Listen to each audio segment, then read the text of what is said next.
Welcome everyone. We're about upon service time if you want to find a comfortable seat.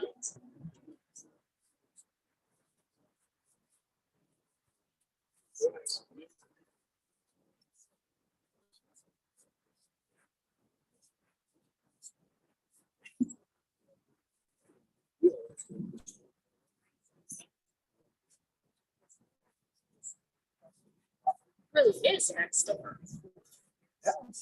So my parents bought this plot for George and Jackie after televised.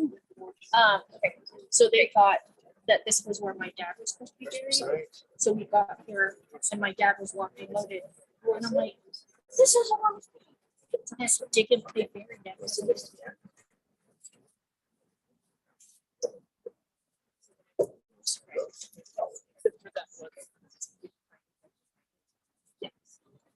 Great.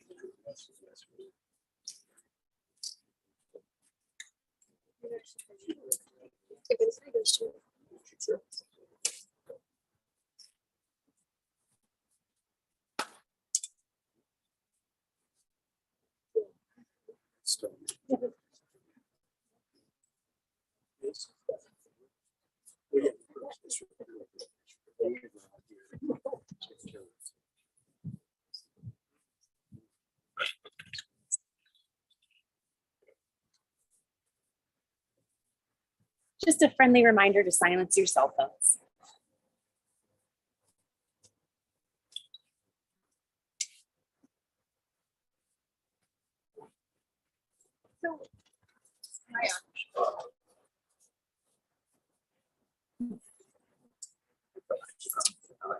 So hi everyone, and welcome.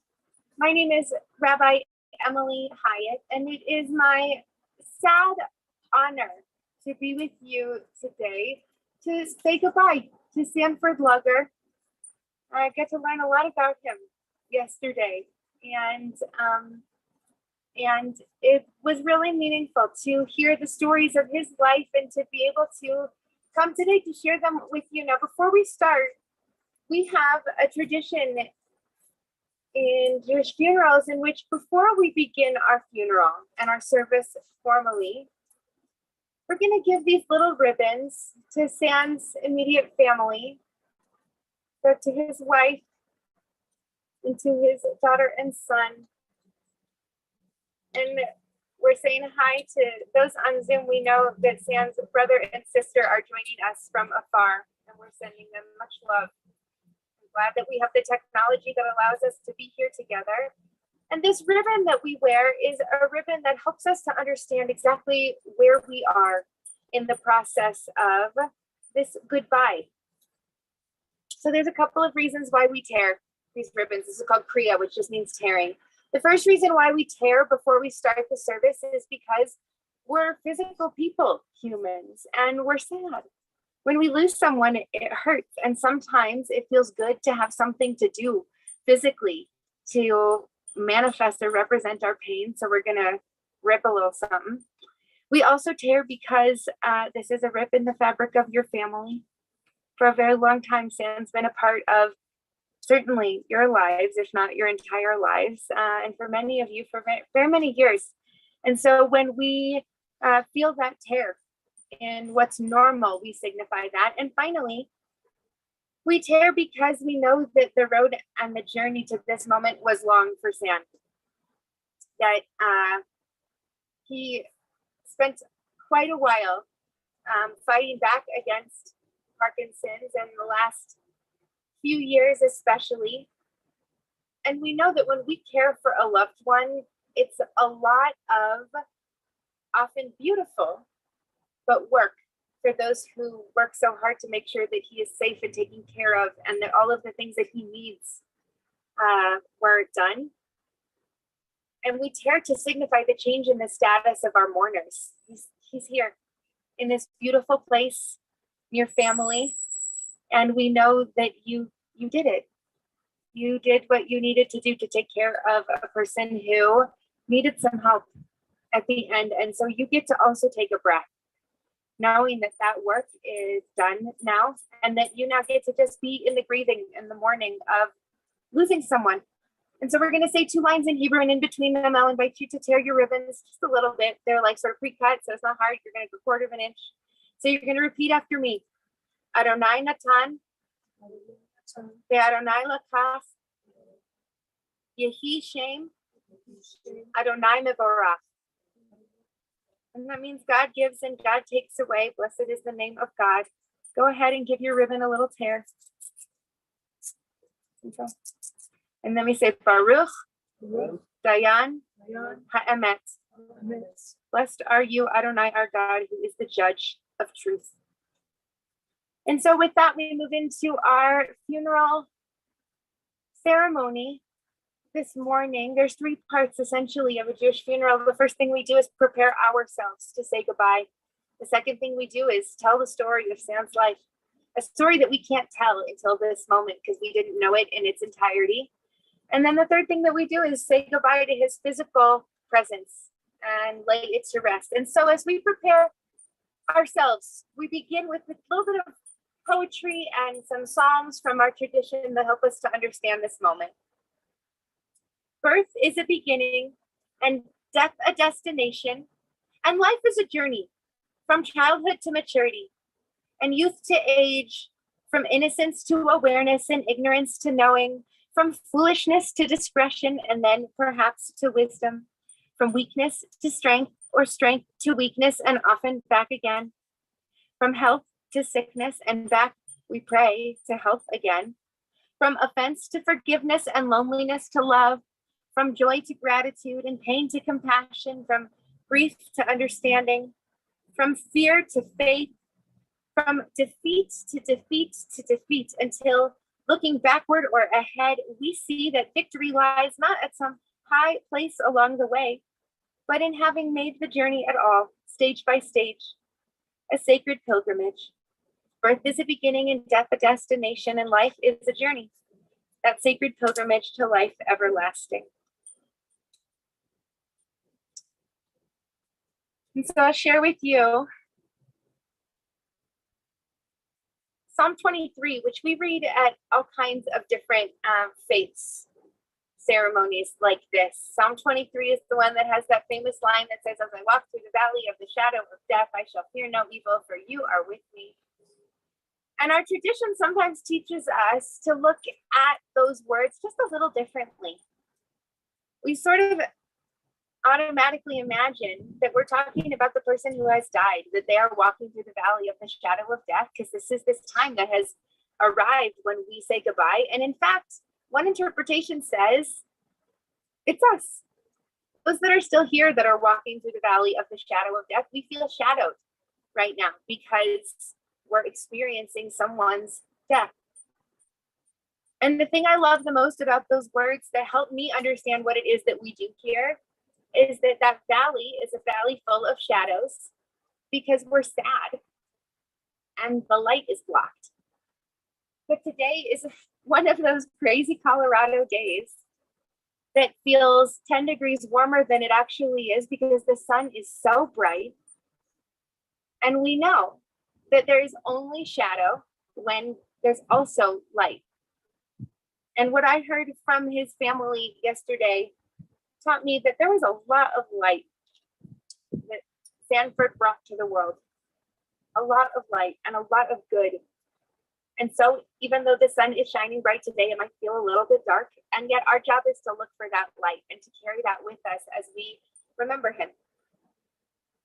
Mizmor LeDavid, Adonai ro'i lo echsar, bino teshayar b'tzeini, almei minuchot yana haleini, nafshi yeshovev, yancheni b'magalei tzedek leman shemo, gam ki elech begates al mavet, lo ira ra ki ata imadi, shiftecha umishantecha, hema yenachamuni, ta'aroch lefanai shelcha neged zorai, bishanta b'shem en roshi, kosi revaya, ach tov v'chesed yirdefuni, kol yemei chayai, v'shavti b'veit Adonai le'orech yami. Adonai is my shepherd, I shall not want. God makes me lie down in green pastures, leads me beside still waters, and restores my soul. You lead me in right paths for the sake of your name. And even when I walk in the valley of the shadow of death, I shall fear no evil, for you are with me. Your rod and your staff, they comfort me.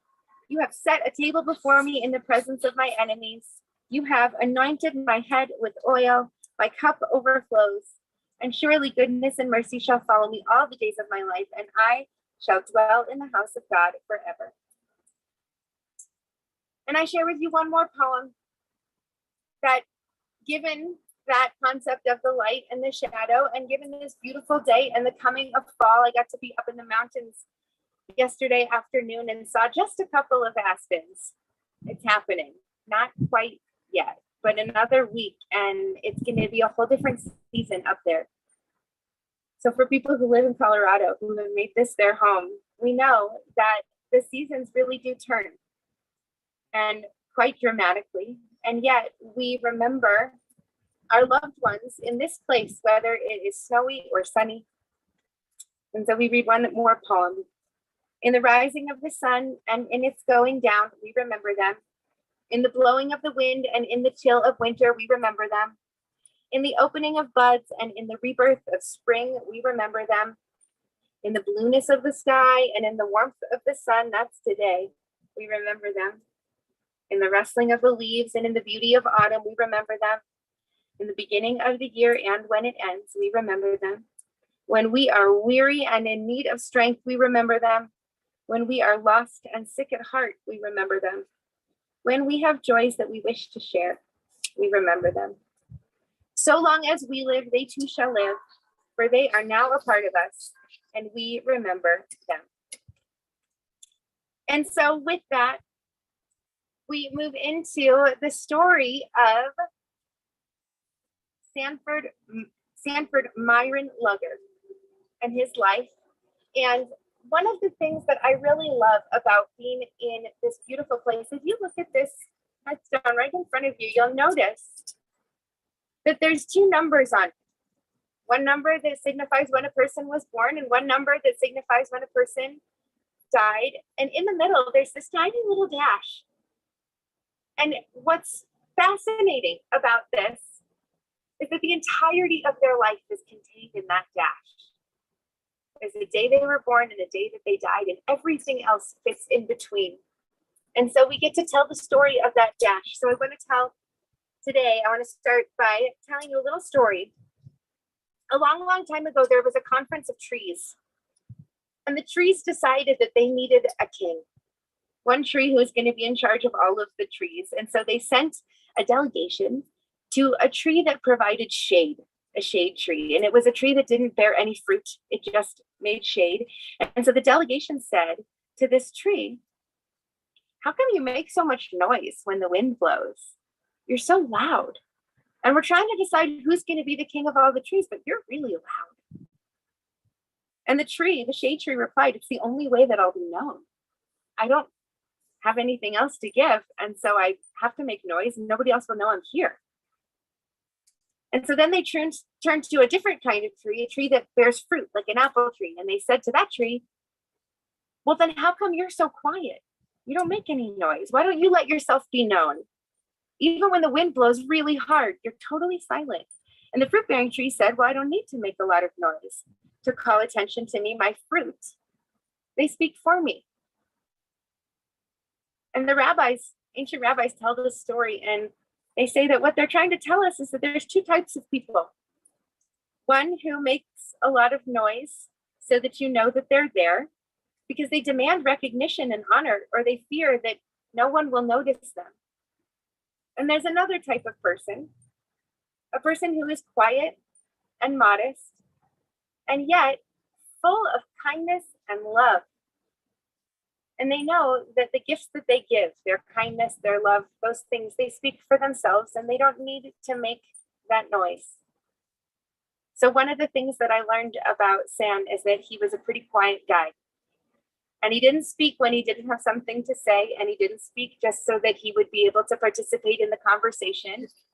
He just waited quietly until he had something to contribute. And what that taught the people around him is that when he had what to say, it was probably a good idea to listen because he had saved it up and he was only going to speak if he had something important to tell you.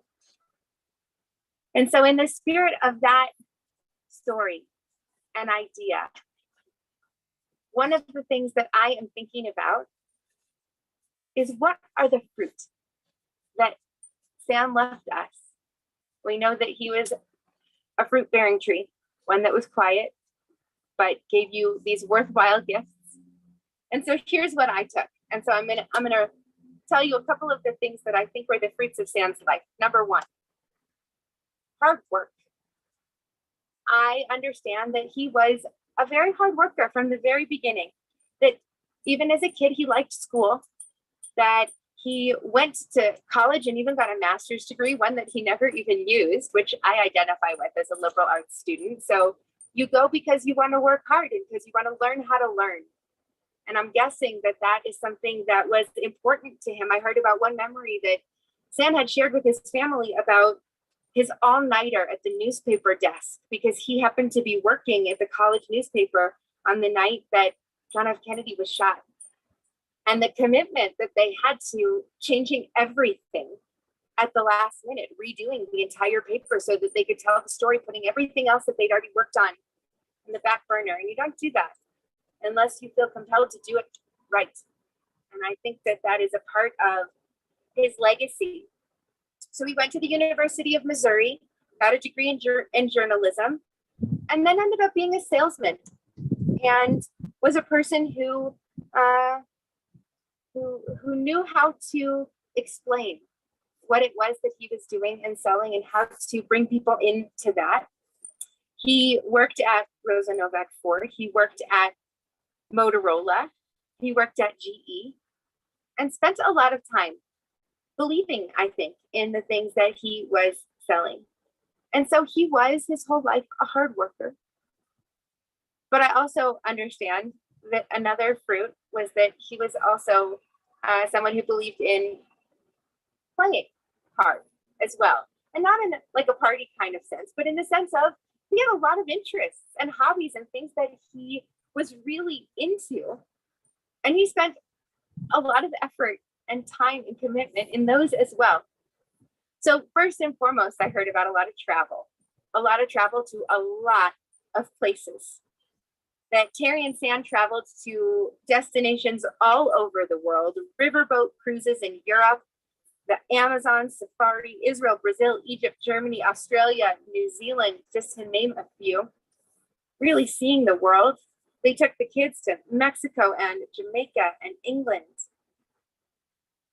And so they traveled extensively and learned and saw. But there were also interests and hobbies that were a little bit closer to home, perhaps like square dancing, which is one of my favorites that I got to hear about, that you guys would go and square dance. And this is going to be a theme that I understand that Sam might not have been the best of square dancers, but it wasn't about excelling, I think, at the things that he was moved by or interested in, but it was about participating fully and wholly. And so I learned that after Robin graduated from college and no more kids had to be put through school, Sam bought himself a Corvette because he wanted one, a red Corvette. And San and Terry became members of the Corvette Club and were very active and even went on to hold leadership positions in the Corvette Club. And through that, built community, built friends, built people who loved them and who they loved and who got to be there for each other. And we know that that's often what's at the heart of gathering together to do shared activities is, yeah, you love the car, but it's the people that you're with that make that really special. We know that he built model trains, that he was into photography, that he set up those model trains all over the house, like elaborate setups, and would spend hours making model train situations in the man cave garage and really built up from the things that he was interested in. Now, here's where it comes back again, that we know that Sam liked sports, huge Cardinals fan, which I love. Because my family is also from St. Louis, and so we're big Cardinals fans in my house. So automatically, I am feeling very close to Sam in this.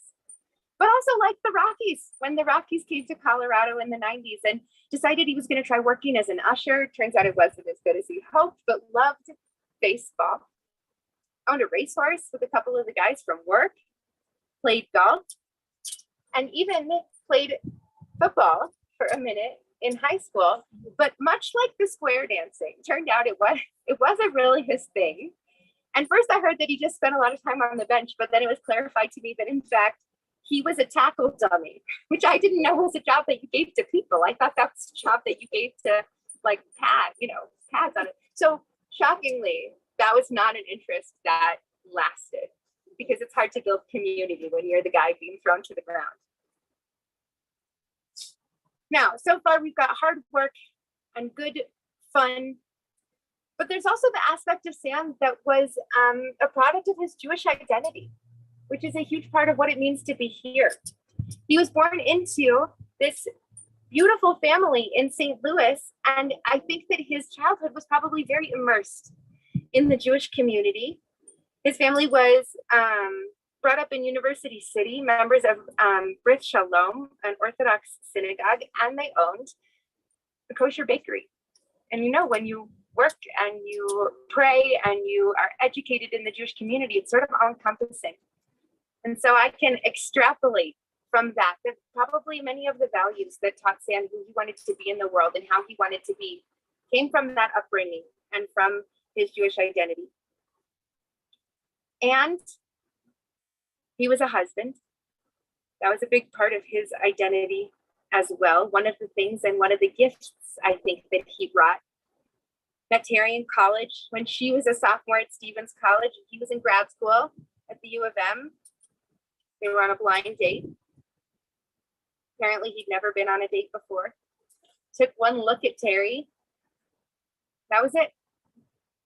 And so 57 years later, here we are. We know that after they dated for a little while and finished school, they got married in 1963. Got married, moved to New York to live in a tiny studio apartment. I asked, how come you moved to New York? Did somebody go there for work? And they said, we went to New York because it was far away. And you had to learn how to be people, right? All of that close family upbringing gives you then the opportunity for independence. And so they learned that together. And from all reports, Sam was a wonderful husband who sort of ahead of his time shared a lot of the responsibility in your home. And he did all of the cooking and the grocery shopping. And Terry did all of the laundry and the cleaning. And they were really, I think it sounds to me like a team. At a time when people who got married didn't always start out as teams. And so it's really beautiful to learn and to hear that. And as an extension of that, the last, I think, fruit that we get from this tree, or that we'll talk about today, is that of Sam's commitment and devotion to his family. From his childhood, growing up surrounded by family, living in the duplex next door and in the neighborhood, and spending so much time surrounded by cousins and siblings, and being just really in this multi-generational home with enormous amounts of fun. I heard a little bit about some horseplay and a lot of love and those beginnings. And Sam was the oldest and has a younger brother, Herb, that's 4 years younger, and his sister Barb, who's 8 years younger. And I learned that Sam spent a lot of time looking out for them, especially for Barb. 8 years is a lot of time. And that makes for a very good big brother to be willing to look out for his sister, who is sort of two full high school generations younger than him. But Sam's family says that she can always or could always make him smile. And so that love and that structure and framework, I think, carried on for a very long time. And even when he had his own home and his own family here in Denver, they spent a lot of time together, traveling and eating dinner every Sunday night. Even as you got older and busier and wanted to be doing other things than hanging out with your family, you were home on Sunday night for dinner. Sam was a good grandpa, liked having grandkids and enjoyed it, and got to travel a little bit, with Joseph, and hopefully passed on some of those values of love of family. We know that even later in life, when Sam was older and Robin and Ben would go out of town, Joseph would turn it around and come and make sure that Sam and Terry were doing okay. And so here we are. That's a lot of fruit. And it's a lot of fruit that we have to pick. That's the thing about a fruit tree, is that it doesn't tell you that it's there. It's up to you to notice what are the beautiful things that have grown there and that you can pick and keep with you, that brings sweetness to your life, as we remember the story of a man who, without saying very much, I think taught a whole lot.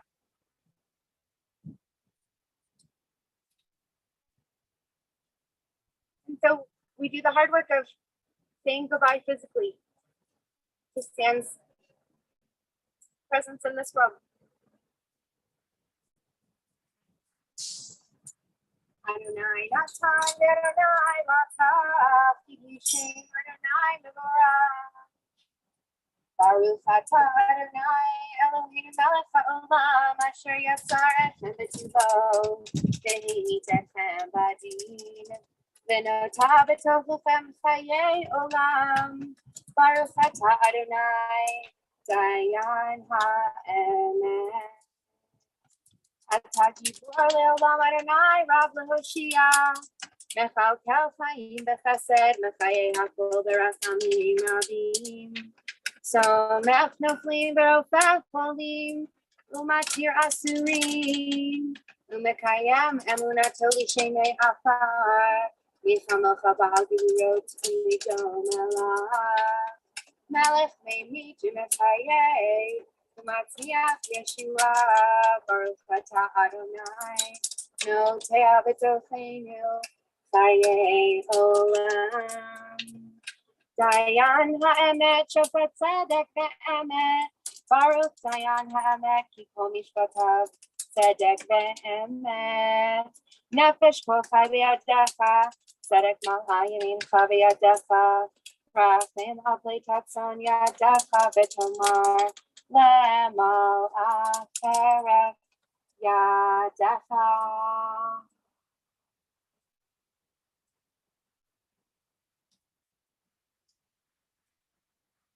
So here comes the really hardest part, which is that in Jewish tradition, we have a custom that we participate in the physical burying of our loved ones. It's impossibly painful. And we understand it to be one of the most beautiful things that you can do for a person. So in a moment, I'm going to invite up Sam's family, and then anybody else that wants to participate will sort of go back by row. And what happens here is that you have the opportunity to take a little bit of the earth, you don't need very much, and help to begin the process of burying Sam's body. We understand a couple of things about this. Number one, what a gift to be so confident that we are putting him at rest. And we find it so important that we do the work ourselves. Everybody participates. We don't leave it to somebody else. And we understand that it's one of the very few things that a person can't thank us for. And we don't do it for that. We also imagine, especially when somebody has participated in so many generations of family, that for a long time, probably Sam got tucked in by his parents and grandparents. And then when he had his own kids and grandkids, he got to tuck them in to bed. And now we give that right back. This is the same. You make sure that everybody is safe and sort of cozy and in a place where they can rest peacefully. Two things I'll tell you about this tradition. Number one, you're welcome to use the shovel. We shovel the first shovelful of dirt. Our tradition is that we do it upside down. It's not very effective. You won't do very much. That's on purpose. It's really hard to do this. And so we represent the difficulty of it. It's like trying to shovel upside down. And then you turn the shovel up, right? And you do 2 more small shovelfuls. So 3 in total if you want to. You're also welcome not to use the shovel. You can just take a little bit of the earth in your hand and help to put it in the grave. And our last custom is that we don't hand the shovel from person to person. Everybody has their own grief. Everybody's having their own experience here. We don't need to pass our expectations to anybody else. And so with that, I'm going to invite Terry to come on up to participate in this ritual. And Robin and Stephen, I'm going to invite you to come with her.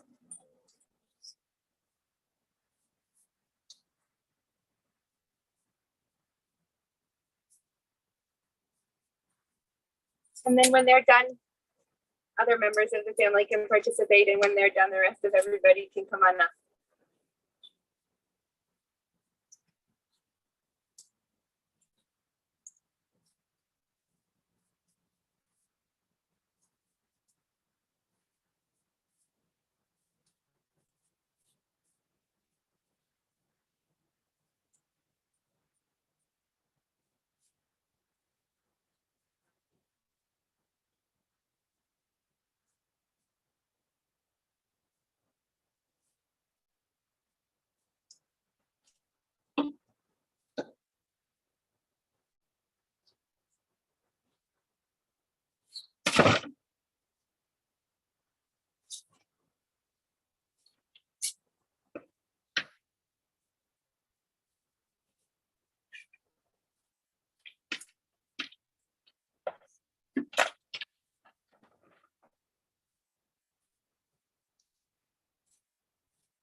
if their family or people who want to participate can come on up.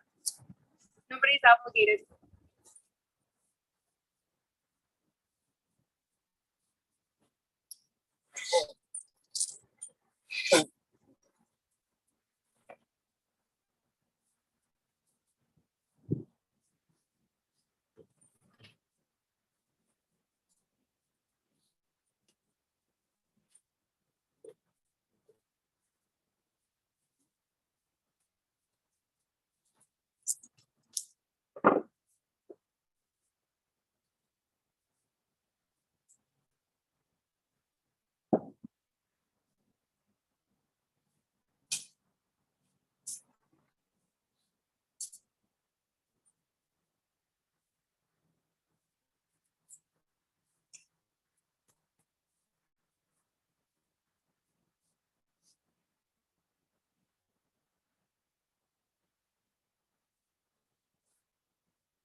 With that, we rise as we are able for our memorial prayer.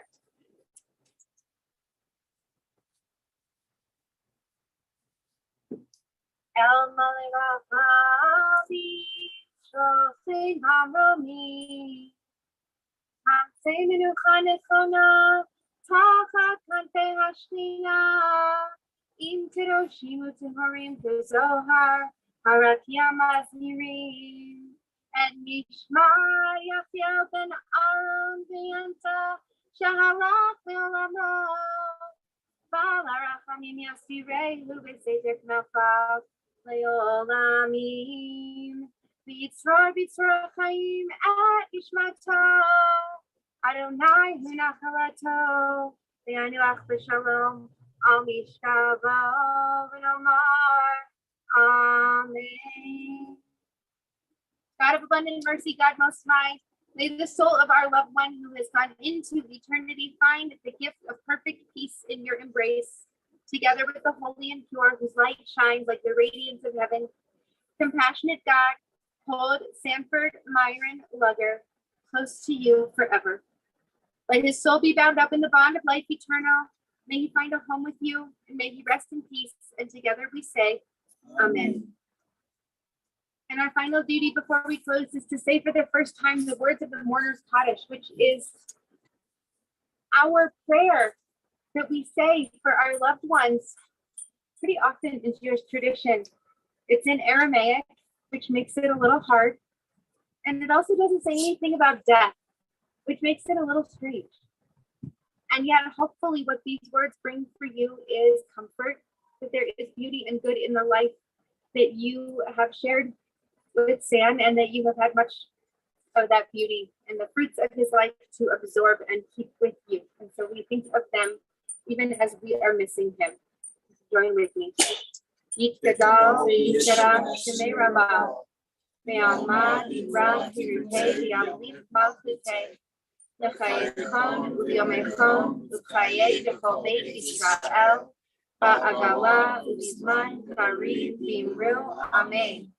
Yehi Shmei Rabba Mevorach Le'olam Le'amei Almaya. Yitbarach V'yishabach V'yisha'ar V'yitramam V'yishaseh. V'yitadar V'yishaleh V'yishalal Shemei V'yishat V'yithu. Le'ela V'yikol V'yirchata V'shirata V'shvachata V'nechemata Ka'amiran Ve'alma V'yiru. Amen. Yehi Shlama Rabba Min Shemaya, V'chaim Aleinu V'al Kol Yisrael V'yiru. Amen. Oseh Shalom Yiramav, Ya'aseh Shalom, Aleinu V'al Kol Yisrael V'yiru. Amen. May the one who makes peace on high make peace for us and for all of Israel, and together we say, Amen.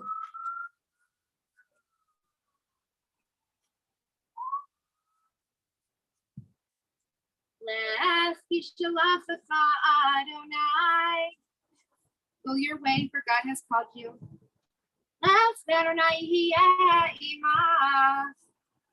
Go your way, and may God be with you. May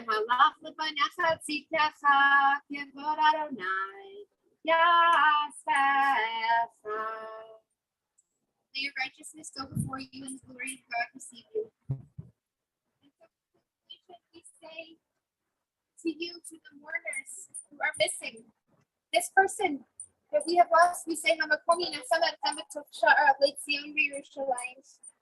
And we say, God, comfort you among the mourners of Zion and Jerusalem.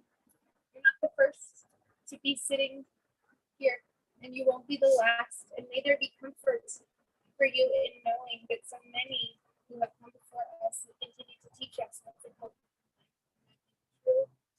May that be true.